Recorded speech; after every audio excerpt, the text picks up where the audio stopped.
What's going on, Jerome's? So everyone knows that the crown jewel for the Minnesota Vikings this free agent offseason is going to be Trey Smith, the supersized right guard from Kansas City, going to be a 3-time Super Bowl champion if the Chiefs somehow, some way, managed to win on Sunday.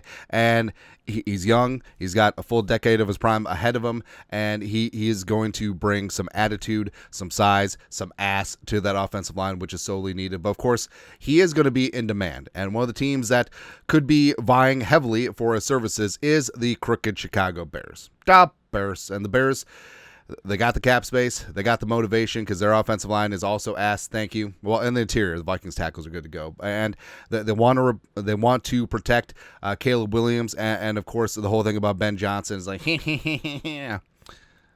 Dumas wants to run the ball. It's exactly what he wants to do. Long story longer.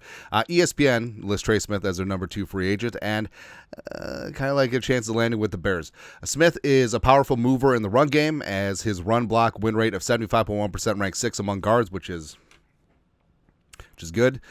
He has the foot speed to mirror interior defenders and the strength at 6'6", 321 to anchor against bull rushes. Given his traits and age, Smith should reset the market at the position. Fowler's latest. Some inside the league are watching Chicago here. General Manager Ryan Poles, who needs to drastically improve interior offensive line for new coach Ben Johnson. Well, who built that interior offensive line to begin with? Yeah. Nate Davis, that was a good one, was in Kansas City when the Chiefs drafted Smith. Several teams have him as the top overall free agent, and yes, the Vikings certainly are going to get after things. And Ryan Poles, they're going to take back the Trey Smith and never give him back. Now, yes, the Bears do have a slight edge in cap space, but the Vikings can certainly get after things, as well as they can restructure deals. They can sign Brian O'Neill to a new deal. So, yes, even though the Vikings are going to be major players in free agency, and maybe the Vikings don't want to put all their eggs in one basket, they need to do this. They need to do this because twofold, you get one of the best guards in the National Football League, as well as you deprive the Bears of one of the best guards in the National Football League. Right? And Trey Smith, it is going to cost, $20.5, $21, $22 million per year. Pay it. Just go ahead and pay it. Right.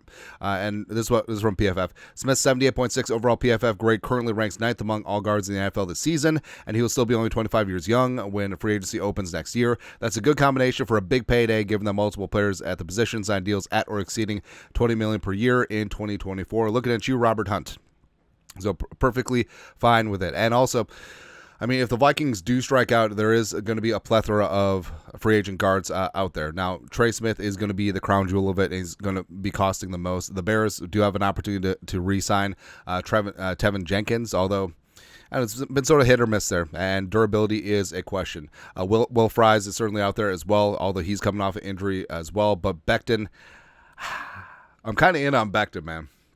And I know it's a big ask to have guards switch sides, but Becton has played a ton of left tackle, both with the Jets as well as back at Louisville. So moving him to left guard would not be the end of the world in terms of changing footwork. So let's just let's get 700 pounds of guard, Trey Smith and Mekhi Becton, and hell, I could play center, or that damn squirrel from our backyard could play center. Then let alone Bradbury if they just somehow, some way want to hang on to him.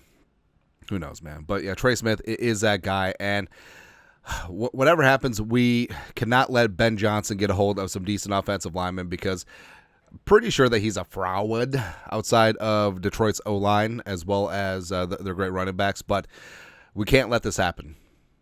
Under any circumstances, we cannot let this happen. Just can't do it. And if it costs a couple extra dollars, whatever at this point. The Bears fans need to be like this, because not only is this a war, this is a proxy war in free agency. And like we said, hey, if we get Trey Smith, that means that the Bears do not. Certainly going to be okay with that. But your thoughts are thoughts. Minnesota Vikings need to deprive the crooked Chicago Bears of this, even though everyone and their mom thinks that it's a fait accompli. Hey, remember last offseason when everyone said that the Bears had one of the greatest offseasons in NFL history, and then they were going to make the playoffs, and Nick Wright even said they were going to win the Super Bowl? Okay. But your thoughts are thoughts. Let us know. You guys are the best. You know what to do. Skull production value.